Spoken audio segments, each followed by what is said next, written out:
और वो ठाकुर को जरा आप बुद्धि बोलिए, नहीं तो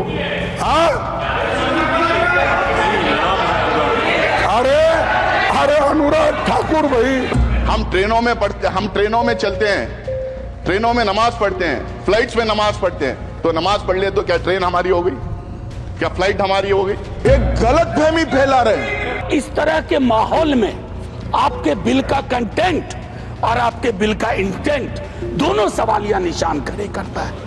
पूरी सरकार में एक मंत्री आपका मुसलमान नहीं है, 2 नेता अपने घरों में आपने बैठा दिया, मुख्तार अब्बास नकवी, शाहनवाज हुसैन, चंदा चोरों बैठ जाओ, चंदा चोर हो तुम लोग। आज के शो में बात वहां से शुरू होगी जहां कल खत्म हुई थी, यानी वक्फ संशोधन विधेयक। कल देर रात लोकसभा में बिल पास होने के बाद धीमे से मणिपुर पर भी चर्चा करवा ली गई। फिर आज ये बिल राज्यसभा में पेश हुआ। सत्ता पक्ष और विपक्ष की दलीलें जारी हैं। इसके बाद हम आज बात करेंगे डोनाल्ड ट्रंप के टैरिफ की, जिन्होंने अमेरिका की आज़ादी के नाम पर पूरे दुनिया में उथल पुथल मचा दी है। भारत भी इसकी जद में है, पर देखने वाले इसमें भी अवसर देख रहे हैं। फिर चलेंगे सुप्रीम कोर्ट, जहां पश्चिम बंगाल सरकार को बड़ा झटका लगा। आज ममता बनर्जी ने कोर्ट के फैसले से असहमति जताई। सुप्रीम कोर्ट के ही न्यायाधीशों ने आज जजों की संपत्ति को लेकर के एक फैसला किया, वो भी बताएंगे। नमस्कार, अपन है कुलदीप और आप देखना शुरू कर चुके हैं the Lallan top show.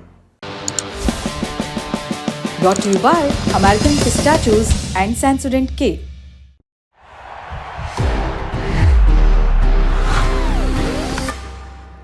That's the power of pistachio. बात करते हैं वक्फ संशोधन विधेयक 2025 पर। हमने आपको 2 अप्रैल के ललन टॉप शो में बताया था कि ये पूरा कानून क्या है, इतिहास में इसकी स्टैंडिंग क्या है और लोकसभा में देर शाम तक क्या होता रहा। उसका लिंक डिस्क्रिप्शन में। अब आगे की कहानी।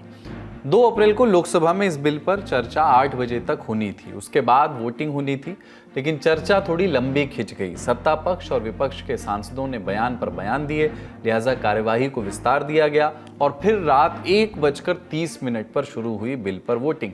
लोकसभा स्पीकर ओम बिरला ने सबसे पहले वॉइस वोटिंग के सहारे बिल पर वोटिंग करानी चाहिए, लेकिन विपक्षी सांसदों को ये रास नहीं आया, लिहाजा वोट डिवीजन का रास्ता अपनाया गया। वोट डिवीजन यानी ऑटोमेटिक तरीके से वोटिंग हो, जिसके बाद सदन की स्क्रीन पर बिल के समर्थन और विरोध में पड़े वोटों की संख्या अलग अलग सामने आ जाती है। तकनीकी खामियों को दूर करने के बाद रात 2 बजे तक वोटिंग की प्रक्रिया संपन्न हुई। नतीजे कुछ यूं थे।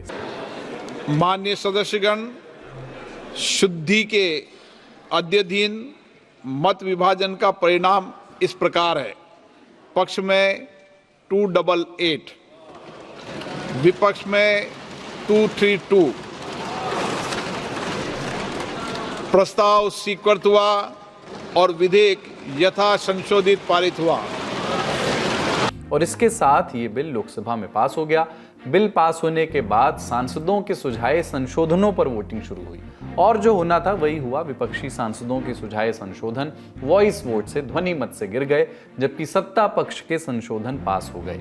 पास हुए संशोधनों में एक महत्वपूर्ण संशोधन आपको बता देते हैं। संविधान की 5वीं और 6वीं अनुसूची में शामिल जनजातियों की जमीनों को वक्फ घोषित नहीं किया जा सकेगा।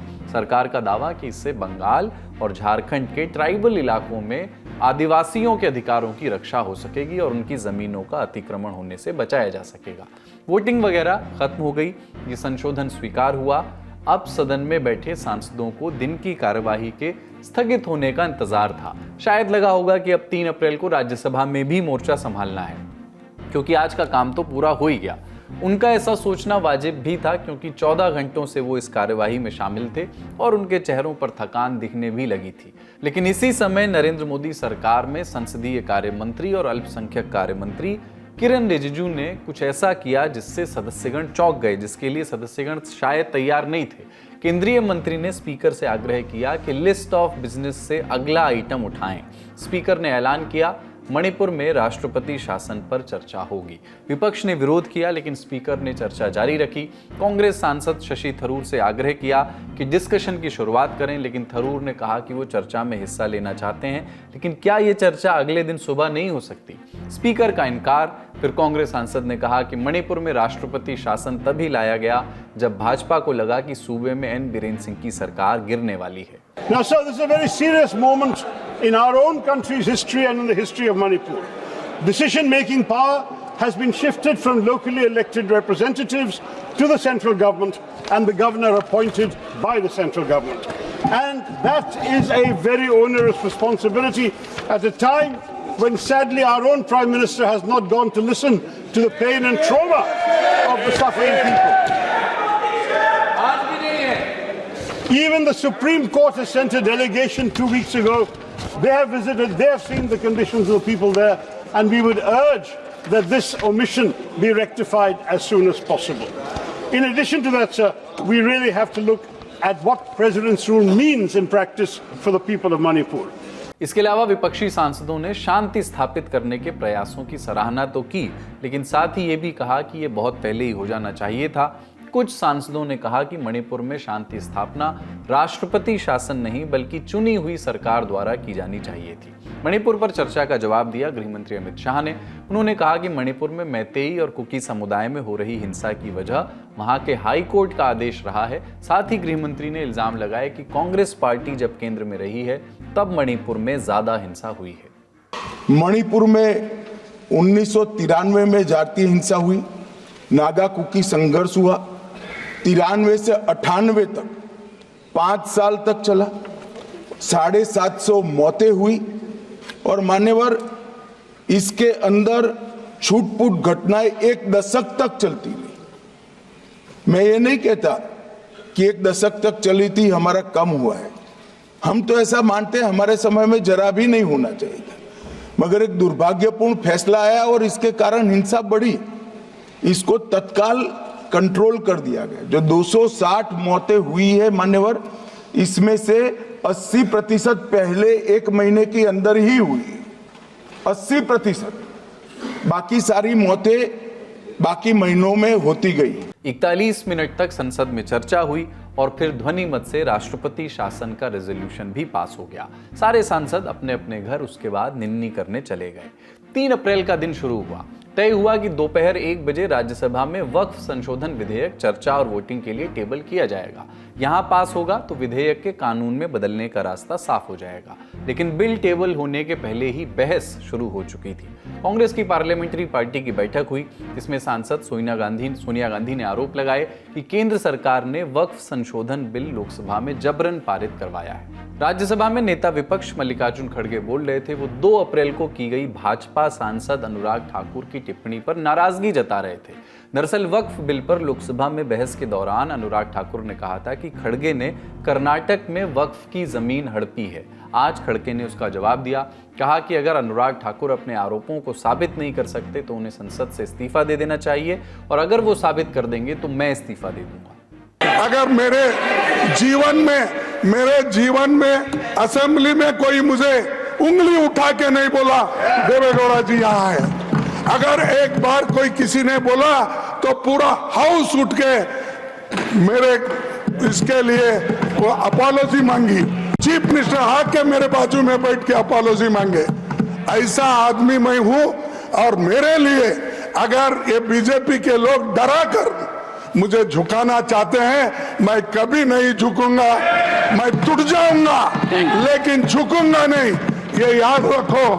डराने से मैं डरने वाला नहीं हूं, और 1 इंच भी अगर जगह मैंने अगर किसी की ली, अरे मैंने तो उस एरिया से आता हूं साहब, जिस एरिया में मुझे एक सेगमेंट में मुस्लिम के 1,20,000 वोट मुझे मिलते हैं, 1,20,000 एक ही सेगमेंट से, और मुझे ये लगा था। और वो ठाकुर को जरा आप बुद्धि बोलिए, नहीं तो हाँ, अरे अनुराग ठाकुर भाई जात नहीं बोलता। Please, sir, you have made your points. No, this is very, sir, I condemn it. So I want your protection. Yes. I want your protection. Yes, he should apologize. I would. On behalf of him, the leader of the house should apologize. दोपहर 1 बजे अल्पसंख्यक कार्य मंत्री किरण रिजिजू ने bill table किया। कमोबेश वही बातें, उसी तरह की बातें जो उन्होंने 3 अप्रैल को लोकसभा में की। देखिए उसकी बानगी। हम सिर्फ ये कह रहे हैं कि हमने जो नया प्रावधान लेके आए उसमें हर वक्फ बोर्ड में मुसलमानों में जो रिकॉग्नाइज्ड सेक्ट है सब मिल करके वक्फ बनेगा। उसमें सुन्नी भी होगा, शिया भी होगा और जितने बाकी जो पिछड़े वर्ग है वो भी वक्फ बोर्ड में मेंबर होगा। बिल पेश हुआ और उसके बाद डिस्कशन ओपन हुआ। कर्नाटक से आने वाले राज्यसभा सांसद सैयद नसीर हुसैन बोलने के लिए खड़े हुए। उन्होंने कहा कि बार बार कहा जा रहा है कि वक्फ बोर्ड किसी भी जमीन को अपनी जमीन डिक्लेयर कर सकता है। क्या भारत में कोई कानून नहीं है? अगर हमने ट्रेन प्लेन में नमाज पढ़ ली तो क्या ट्रेन और प्लेन हमारा हो गया? इसमें बार बार ये कहा जा रहा, आज भी ये कह रहे हैं कि वक्फ बोर्ड, ये सबसे बड़ा एलिगेशन वक्फ बोर्ड के खिलाफ है सर, और ये सबसे बड़ा मिस इन्फॉर्मेशन फैलाया गया। आज भी यहां पे बोल रहे थे कि वक्फ बोर्ड कोई भी जमीन को अपनी जमीन डिक्लेयर कर सकती है। क्या हिंदुस्तान में लॉ नहीं है? क्या रेवेन्यू रूल्स नहीं है? क्या प्रॉपर्टी रूल्स नहीं? मतलब कहीं पे भी हम टवल डाल दें और हमारी बना लें? हम ट्रेनों में चलते हैं, ट्रेनों में नमाज पढ़ते हैं, फ्लाइट्स में नमाज पढ़ते हैं, तो नमाज पढ़ ले तो क्या ट्रेन हमारी हो गई? क्या फ्लाइट हमारी हो गई? क्या वक्फ में उसको लिखवा दें? वक्फ को जो पावर दिया था, अगर वक्फ बोर्ड के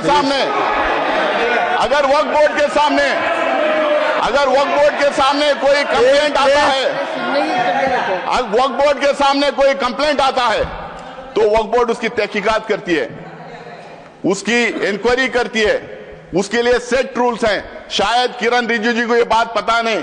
कांग्रेस सांसद सैयद नसीर के आरोपों के बीच गृहमंत्री अमित शाह खड़े हो गए। उन्होंने कहा कि नसीर गलत आरोप लगा रहे हैं और गलत जानकारी दे रहे हैं। इस टोका टोकी पर गृहमंत्री और नेता विपक्ष खड़गे के बीच बहस हो गई। मान्यवर, मैं सदस्य को बीच में टोकना नहीं चाहता। शायद वो भोले भाव से गलत इंफॉर्मेशन सदन के सामने रख रहे हैं, तो मैं थोड़ा करेक्ट करना चाहता हूँ। मान्यवर, please chair has given time. क्या कह रहे हैं आप रमेश जी? क्या कह रहे हैं? मैं मान्यवर, प्लीज मान्यवर,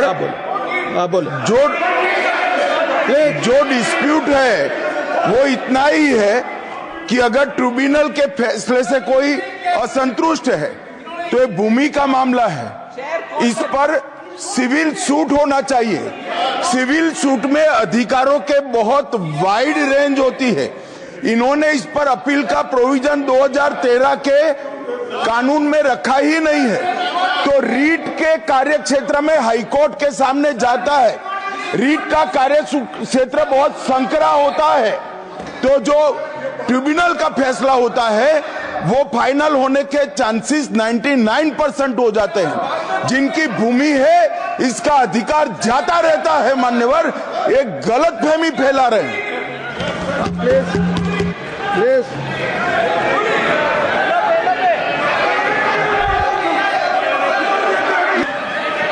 देखिए साहब, वो बात कर रहे हैं और हमने रिजिजू जी साहब का तो बहुत शांति के साथ सुना और रात में भी कल आपका भाषण वहां पर भी टीवी में पूरा सुना।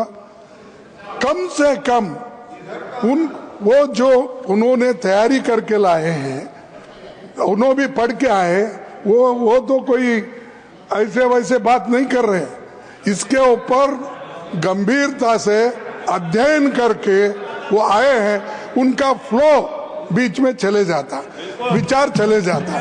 तो इसलिए मैं आपसे कृपा करके विनती करता हूं, उधर के लोगों को टोकना बंद करने के लिए कहो। जो कुछ कहना है वो अपनी बात उत्तर में कहे। मैं यही।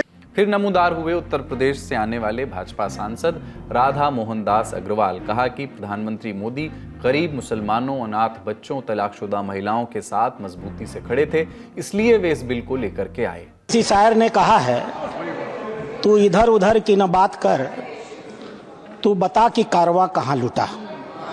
मैं बताऊंगा इन्हें कारवां कहाँ लूटा है। देश के लिए गौरव का दिन है देश के आम मुसलमान के लिए, देश के गरीब मुसलमान के लिए, देश के पसमानदा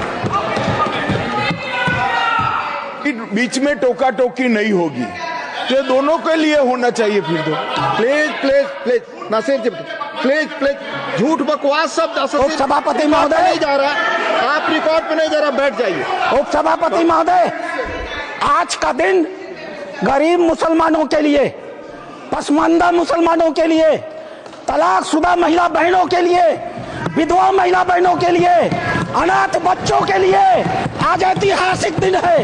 एक क्रांतिकारी परिवर्तन आने जा रहा है। पूरी की पूरी इस गरीब समाज, मुस्लिम समाज की आर्थिक और सामाजिक व्यवस्था में यह वक्फ अधिनियम क्रांतिकारी परिवर्तन लाने जा रहा है।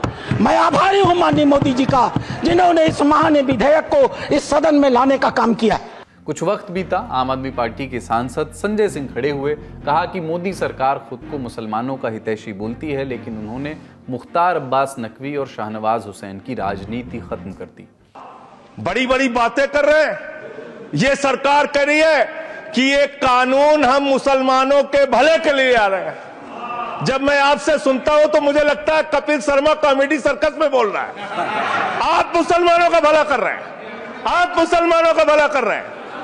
दोनों सदन में एक भी सदस्य, दोनों सदन में सिर्फ एक सदस्य गुलाम अली को छोड़ के एक भी सदस्य आपका मुसलमान नहीं है। आप मुसलमानों का भला कर रहे हैं, आप मुसलमानों का भला कर रहे हैं। पूरी सरकार में एक मंत्री आपका मुसलमान नहीं है, आप मुसलमानों का भला कर रहे हैं। दो नेता अपने घरों में आपने बैठा दिया, मुख्तार अब्बास नकवी, शाहनवाज हुसैन, दोनों की राजनीति आपने खत्म कर दी। आप मुसलमानों का भला कर रहे हैं, आप मुसलमानों का भला कर रहे हैं, आप मुसलमानों का भला कर रहे हैं। अरे सुनना सीखो पहले। सरकार पर आरोप लगाए राष्ट्रीय जनता दल के सांसद मनोज कुमार झा ने भी। उन्होंने कहा कि सरकार ने राजद प्रमुख लालू यादव का वीडियो काट कर चलाया। उन्होंने सरकार पर हिंदू और मुस्लिम समुदाय को बांटने के इल्जाम मढ़े। कल उनके एक वीडियो को कट करके खूब चलाया गया। सर, पूरा संवाद तो देखिए, और अगर उन्हीं को चलाना है तो उनकी तो न्याय, सामाजिक सौहार्द के बारे में इसी पार्लियामेंट में बहुत सारी स्पीचेज हैं, उसको सुना जाए। सर, एक चीज, देश का माहौल, और ये मैं गंभीरता, गर्दन लेकर आ सकते हैं जी, आरी लेकर नहीं आ सकते। सर, आप देश का माहौल कैसा है इस पे एक नजर डाला जाए। गाहे बगाहे इकोनॉमिक बाइकॉट की बात होती है, गाहे बगाहे किसी पुरानी मस्जिद के नीचे कुछ चीजें ढूंढी जाती हैं, गाहे बगाहे प्लेसेस ऑफ वर्शिप एक्ट पे सवाल उठता है। सर, इस तरह के माहौल में आपके बिल का कंटेंट और आपके बिल का इंटेंट दोनों सवालिया निशान खड़े करता है। विपक्ष के सवालों का जवाब देने आए केंद्रीय मंत्री और नेता सदन जगत प्रकाश नड्डा। विपक्ष पर इल्जाम लगाए, ट्रिपल तलाक पर सुप्रीम कोर्ट ने बहुत पहले रोक लगाने को कहा था, आपकी सरकार 10 साल तक इसे दबाए रही। ये संविधान की रक्षक हैं, संविधान की बात करते हैं, रेडी रेफरेंस के लिए पॉकेट में रखते हैं, लेकिन इस्तेमाल हम करते हैं, उपयोग हम करते हैं। और इसलिए मैं ये कहना चाहूंगा कि ये जो violation of the right of fair trial article 21, citizens cannot challenge Waqf decision in regular courts. हम 21वीं शताब्दी में जी रहे हैं क्या कि citizens cannot challenge the decision of the Waqf in the civil court? क्या ये आर्टिकल 21 का वायलेशन नहीं है? और इस बीच दो बड़े अपडेट आए हैं। भारतीय जनता पार्टी की सहयोगी पार्टी जनता दल यूनाइटेड के नेता कासिम अंसारी ने विरोध स्वरूप इस्तीफा दे दिया है अपने पद से, और बीजू जनता दल ने इस विधेयक पर यू टर्न ले लिया है। पार्टी पहले इस बिल के खिलाफ थी, लेकिन अब राज्यसभा में पार्टी ने सांसदों को अपने विवेक से, स्वविवेक से फैसला लेने के लिए कहा है। पार्टी ने सांसदों के लिए जारी किया गया जो पहले का व्हिप था उसको निरस्त कर दिया है। इसके बाद राज्यसभा में क्या हुआ बता रहे हैं न्यूज रूम से हमारे साथी। रात के करीब 10:30 बजे का वक्त हो रहा है। राज्यसभा में इस समय वक्फ बिल पर अभी भी बहस चल रही है। सरकार को उम्मीद है कि उस विधेयक को पास करा लेगी, लेकिन इस बीच विपक्ष जो है वो सरकार को घेरने में लगा हुआ है।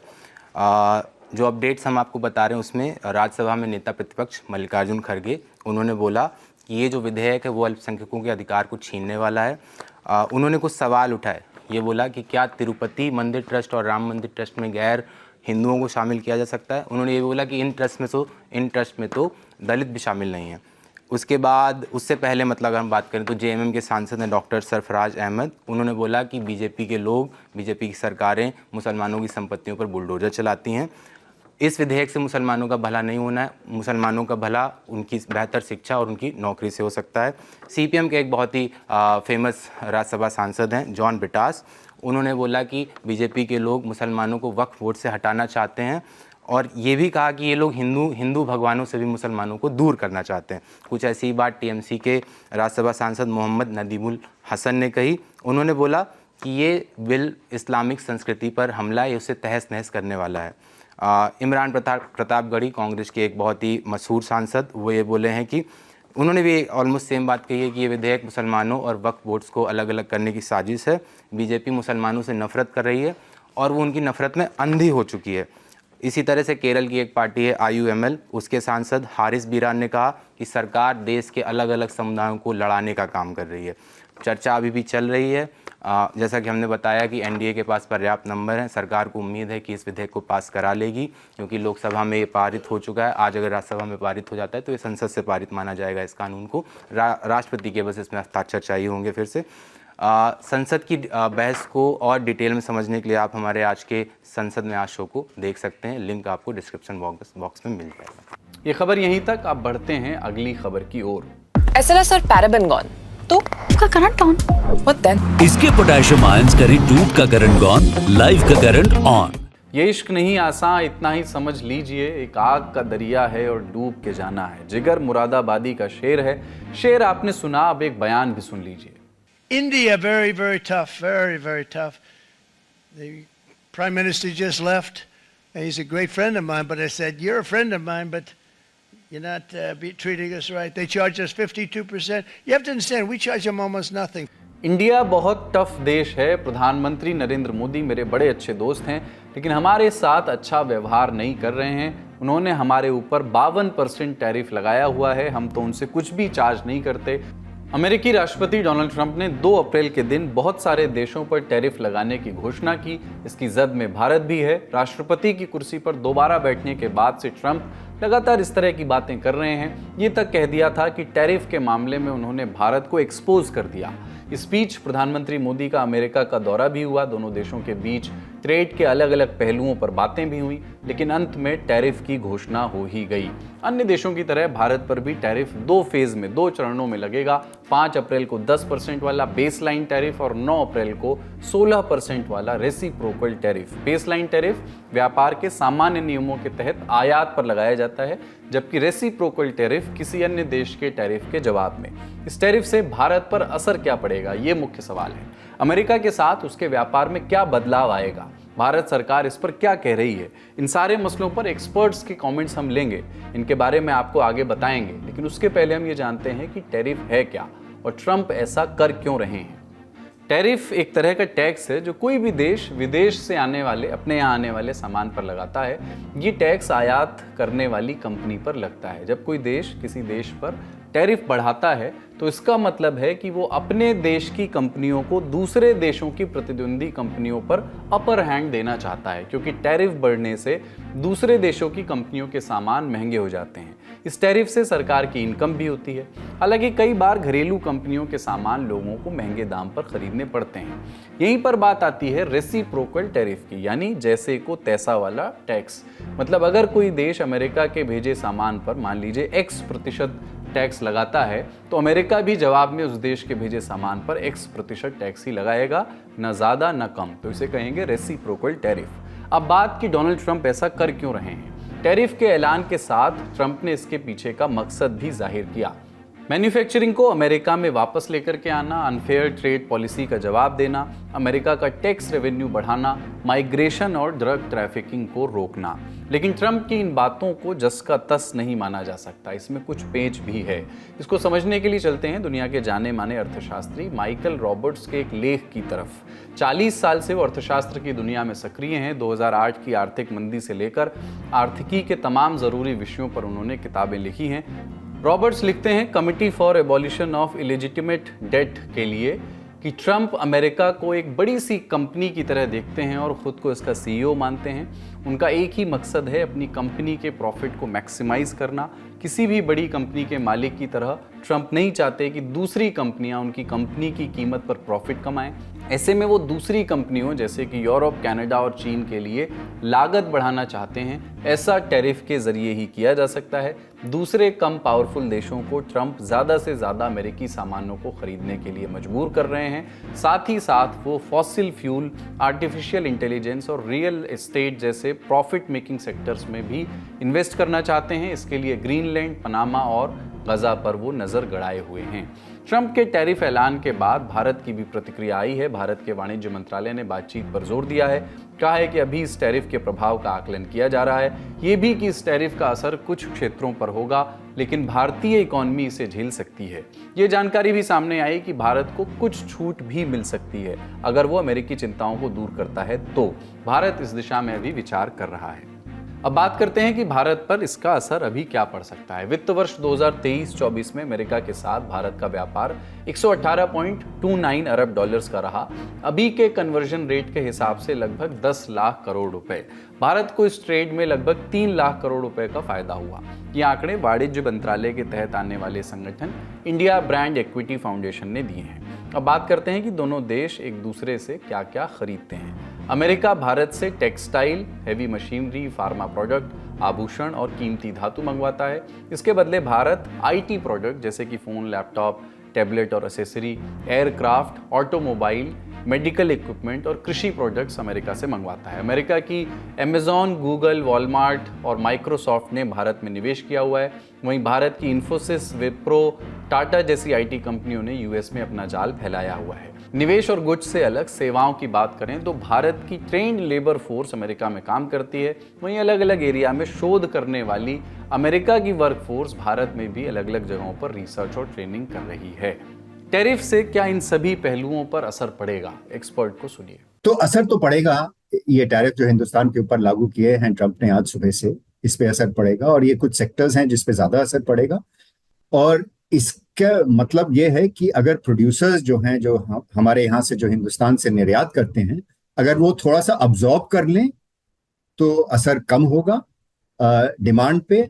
और अगर जो इलास्टिसिटी ऑफ डिमांड जिसे कहते हैं हम, जैसे जैसे कीमतें बढ़ती हैं, कितना कंज्यूमर सब्स्टिट्यूट गुड्स की तरफ जाते हैं, उस पर भी जैसे इलास्टिसिटी ऑफ डिमांड कितनी है, तो ये सब चीजें मिला के मुझे लगता है असर होगा, लेकिन इतना ज्यादा असर नहीं होगा हमारे एक्सपोर्ट से। 3 से 5% तक असर हो सकता है। तो ये जो सेक्टर्स हैं वो हिंदुस्तान के जो एक्सपोर्ट्स हैं अमेरिका को, वो हैं ऑटोमोबाइल्स हैं, ज्यादा ऑटोमोबाइल्स नहीं है, ऑटो पार्ट्स ज्यादा हैं, जेम्स एंड ज्वेलरी हैं, डायमंड्स हैं, फार्मास्यूटिकल्स हैं, लाइट मशीनरी है, लाइट मशीन टूल्स है। इन सेक्टर्स पे ज्यादा असर पड़ सकता है। इस पूरी उथल पुथल के बीच भारत के लिए कुछ सिल्वर लाइनिंग भी है, यानी अंधेरी सी सुरंग में कहीं से रोशनी भी दिख रही है। एक्सपर्ट से जानते हैं। इसमें ये जो टैरिफ लगाए हैं ट्रंप ने, इसमें सिल्वर लाइनिंग ये है कि 2 तरह से है। एक, हमें इसमें हम तेजी से अपनी इकोनॉमी में थोड़ा रिफॉर्म कर सकते हैं। उसका ये मतलब हुआ कि tariff, India is a high tariff economy, हमारे टैरिफ काफी ज्यादा हैं, उसकी वजह से कंपटीशन में थोड़ी कमी आती है। अगर टैरिफ रिडक्शन जो हो रहा है उसके जरिए अगर कंपटीशन बढ़ जाता है हिंदुस्तान की इकोनॉमी में, डोमेस्टिक कंपटीशन भी बढ़ जाता है और बाहर से भी कंपटीशन, जो गुड्स हम इंपोर्ट करेंगे उसके जरिए भी कंपटीशन बढ़ जाता है, तो हमारे लिए ये फायदेमंद ही होगा। शॉर्ट टर्म कॉस्ट्स होंगे लेकिन लॉन्ग टर्म के लिए फायदा होगा। और ये हम कर नहीं पा रहे हैं कि डोमेस्टिक इंडस्ट्री से प्रेशर काफी आता है कि आप इंपोर्ट प्रोटेक्शन रखिए। अब डोमेस्टिक इंडस्ट्री ये समझ जाएगी कि ये हिंदुस्तान की सरकार या हिंदुस्तान की हुकूमत नहीं कर रही है, ये बाहर से हमें फोर्स किया जा रहा है, हमें ये जरूरी हो गया है। तो इस बहाने, इसके जरिए हम थोड़ा सा कंपटीशन ला सकते हैं हिंदुस्तान में। और दूसरा सिल्वर लाइनिंग इसका ये है कि हमें अब थोड़ा सा तेजी से दूसरे मार्केट्स को एक्सप्लोर करना चाहिए, क्योंकि अमेरिका, हमारे एक्सपोर्टर्स अमेरिका पे डिपेंडेंट तो नहीं है। $100 बिलियन, $120 बिलियन पूरा ट्रेड है, डिपेंडेंट तो नहीं है, लेकिन it also provides an opportunity कि हम दूसरे मार्केट्स भी देखें, और इसके जरिए हम ये भी कर सकते हैं। तो ये 2 सिल्वर लाइनिंग मुझे लगता है हो सकती हैं हिंदुस्तान के लिए। ये थी डोनाल्ड ट्रंप के टैरिफ की पूरी कहानी, जो आपने इंडियन कॉन्टेक्स्ट में जानी और समझी। इसको दुनिया के संदर्भ में समझने के लिए आप हमारा आज का जो फॉरेन अफेयर्स का शो है दुनियादारी, उसको ज़रूर देख सकते हैं। उसका लिंक आपको डिस्क्रिप्शन में मिल जाएगा। सुप्रीम कोर्ट ने आज कलकत्ता हाई कोर्ट के लगभग 1 साल पहले के एक बड़े फैसले पर मुहर लगा दी। हाई कोर्ट ने Paschim Bengal school of service commission की तरफ से 25,753 टीचिंग और नॉन टीचिंग स्टाफ की भर्ती को इनवैलिड घोषित किया था। ये भर्तियां साल 2016 में की गई थी। हाई कोर्ट के फैसले को जायज़ ठहराते हुए सुप्रीम कोर्ट के चीफ जस्टिस संजीव खन्ना और जस्टिस संजय कुमार की बेंच ने कुछ तीखी बातें भी कहीं। मसलन एसएससी की इस पूरी भर्ती प्रक्रिया में फ्रॉड ही फ्रॉड दिख रहा है। जिन कर्मचारियों की नियुक्ति कैंसिल की जा रही है उन्हें सैलरी वापस नहीं करनी होगी। पश्चिम बंगाल सरकार को भर्ती की नई प्रक्रिया 3 महीने में पूरी करनी होगी और शारीरिक रूप से अक्षम कर्मचारियों की नौकरी नहीं जाएगी, ऐसा ह्यूमैनिटेरियन ग्राउंड्स पर किया जा रहा है। इस पूरे मामले के बारे में आपको बताएंगे, लेकिन उसके पहले सुनिए पश्चिम बंगाल की मुख्यमंत्री ममता बनर्जी को, जिन्होंने सुप्रीम कोर्ट के फैसले से नाखुशी जाहिर की है।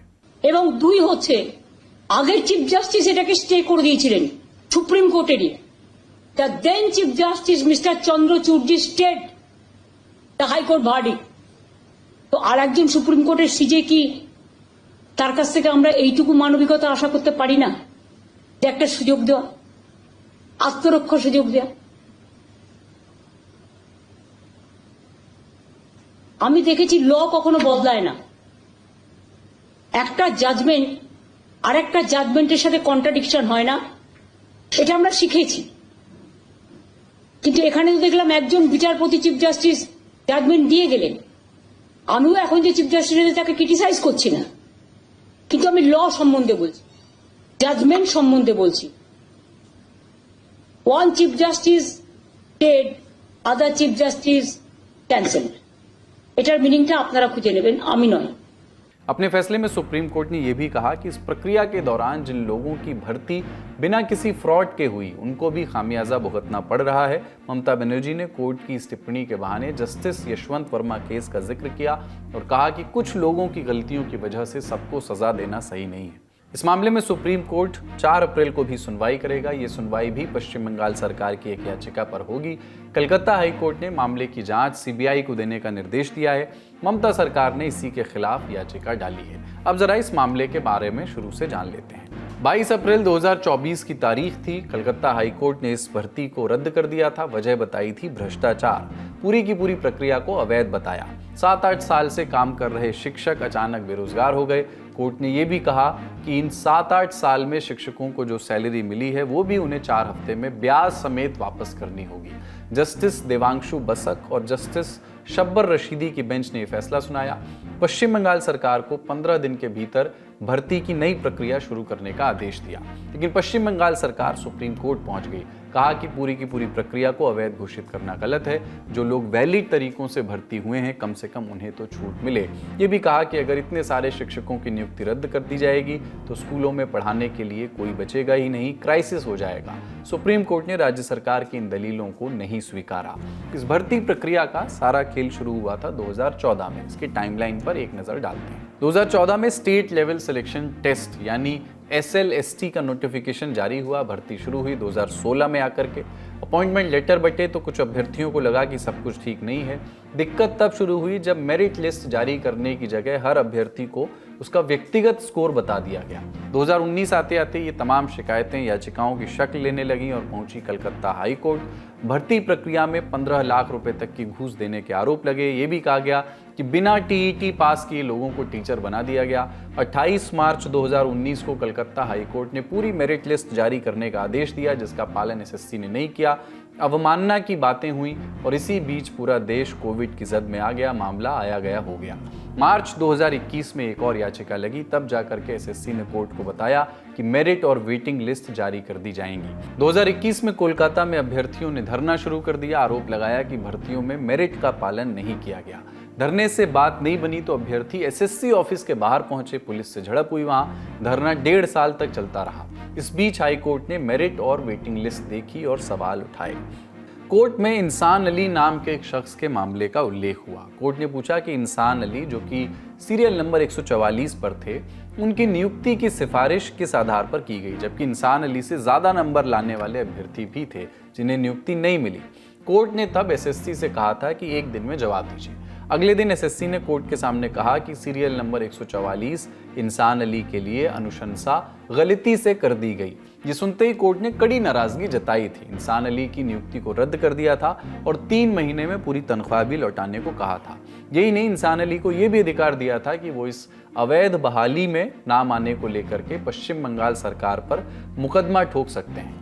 फिर क्लास लगने की बारी आई थी एसएससी के अधिकारियों की।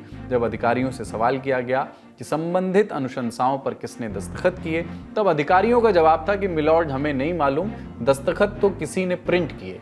जब बेंच की तरफ से सख्त सवाल किए गए तब ये बात सामने आई कि कुछ मामलों में नियुक्ति अनुशंसा काउंसलिंग से भी पहले दे दी गई थी। नित नए खुलासों से आजिज आकर के हाईकोर्ट ने जांच सीबीआई को दे दी।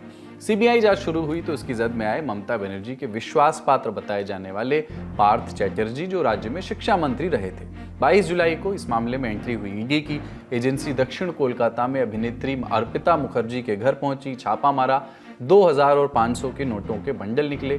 ईडी ने कहा कि करीब 21 करोड़ रुपए की बरामदगी हुई है और इसका संबंध एसएससी घोटाले से हो सकता है। इधर ईडी का यह दावा था, उधर वो तस्वीरें वायरल हो गई जिनमें अर्पिता नजर आ रही थी ममता बनर्जी और पार्था चैटर्जी के साथ। कड़ी से कड़ी जोड़ी जाने लगी।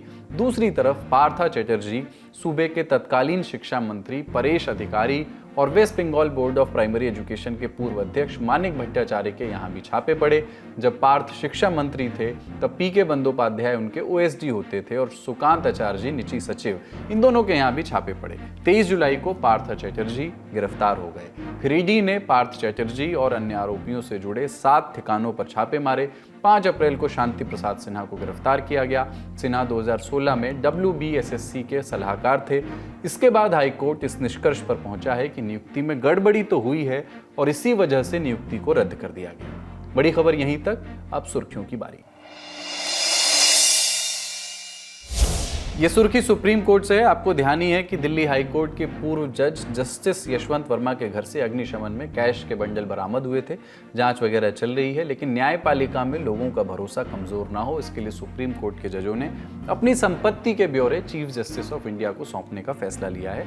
सारे जजों के ब्यौरे मिलने के बाद उन्हें सुप्रीम कोर्ट की वेबसाइट पर अपलोड किया जाएगा, जिस पर जाकर कोई भी आम जनमानस उसे देख सकता है।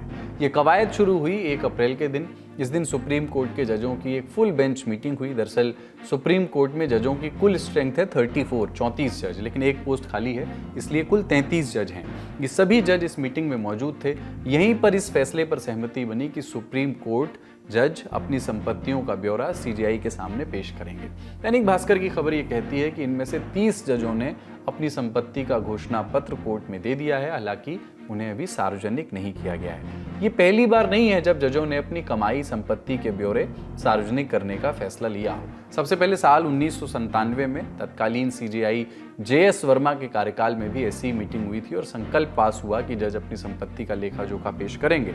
तब तो जजों के साथ साथ उनके पति या उनकी पत्नी और उन पर आश्रितों की संपत्ति के ब्यौरे देना भी जरूरी था। इसके बाद साल 2008 में एक और फुल कोर्ट मीटिंग हुई। इसमें कहा गया कि जज ऐच्छिक तौर पर, अगर उनकी इच्छा है तो, अपनी संपत्ति के ब्यौरे सामने रखेंगे। कुछ समय तक ऐसा चलता रहा। फिर 2018 में निजता की बातें उठी तो ये प्रक्रिया रुक गई और अब फिर से एक मीटिंग हुई और फिर से एक संकल्प और पारदर्शिता के रास्ते खुलने का एक और प्रयास। अगली सुर्खी, प्रधानमंत्री नरेंद्र मोदी 3 अप्रैल को 2 दिवसीय दौरे पर थाईलैंड पहुंचे। उन्हें छठे बिम्स्टेक शिखर सम्मेलन में शामिल होना है। इस दौरान वो थाईलैंड के प्रधानमंत्री पी शिनावात्रा से मिले। दोनों ने एक संयुक्त प्रेस कॉन्फ्रेंस को संबोधित किया। पीएम मोदी ने सबसे पहले 28 मार्च को आए भूकंप में जान गंवाने वाले लोगों को श्रद्धांजलि दी। उन्होंने कहा कि भारत और थाईलैंड के संबंध सदियों पुराने हैं। प्रधानमंत्री ने कहा कि रामायण की कहानियां थाई लोगों के जीवन का हिस्सा हैं। 38 साल की पी शिनावात्रा दुनिया की सबसे कम उम्र के प्रधानमंत्री हैं। द्विपक्षीय बैठक के दौरान दोनों राष्ट्राध्यक्षों ने व्यापारिक संबंधों पर चर्चा की। पी शिनावात्रा ने पीएम मोदी को त्रिपिटक उपहार में दिया। पीएम मोदी ने कहा कि उन्हें इस बात की खुशी है कि 1960 में गुजरात में मिले भगवान बुद्ध के पवित्र अवशेष थाईलैंड भेजे जाएंगे। पीएम ने कहा कि भारत की एक्ट ईस्ट पॉलिसी और हमारे इंडो पैसिफिक विजन में थाईलैंड का खास योगदान है। आज हमने अपने संबंधों को स्ट्रेटेजिक पार्टनरशिप का रूप देने का फैसला किया है। सुरक्षा एजेंसियों के बीच स्ट्रेटेजिक डायलॉग स्थापित करने पर चर्चा की गई। पीएम मोदी ने यह भी कहा कि दोनों देशों के बीच एमएसएमई, हैंडलूम और हैंडीक्राफ्ट में सहयोग के लिए समझौता हुआ है। रिन्यूएबल एनर्जी, डिजिटल टेक्नोलॉजी, ई व्हीकल्स, रोबोटिक्स, स्पेस, बायोटेक्नोलॉजी और स्टार्टअप में भी सहयोग बढ़ाने का फैसला लिया गया है। दोनों देशों के बीच फिनटेक कनेक्टिविटी बढ़ाने पर भी काम किया जाएगा। आज का ललन टॉप शो यहीं तक। अपना और अपनों का ख्याल रखिए। देखते रहिए दी ललन टॉप। शुक्रिया, शुभ रात्रि।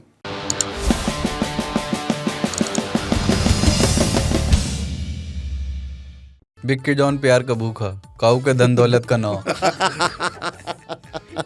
अंधेरा मुझे प्रिय है, मुझे अंधेरे की औलादों से क्या नफरत होगा।